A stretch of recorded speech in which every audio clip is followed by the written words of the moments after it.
What if we could design school buildings that help kids learn? We know that environments affect how we feel, how focused we are, and how uncomfortable we are to do certain things, like meeting new people or expressing ourselves.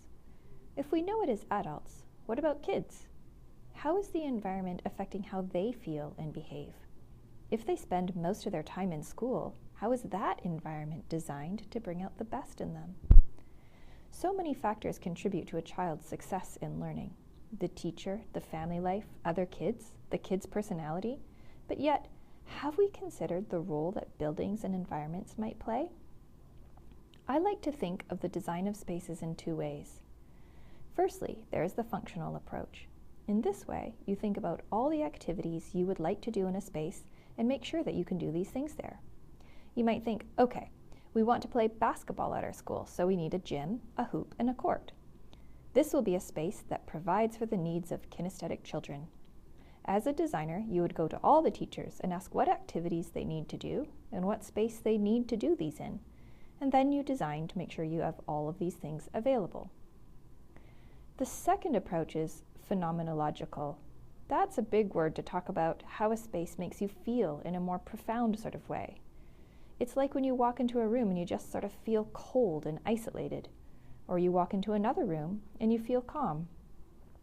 The things that architects and designers manipulate to induce these types of experiences for people include the size of the space, the shape of the space, the materials of the space, openings, windows, doors, lighting, acoustics, even the smell.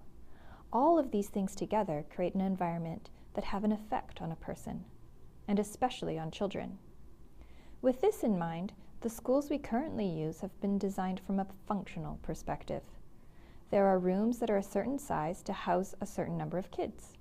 They are built as a shell to protect kids from the environment and to provide space for desks and chalkboard and all that stuff.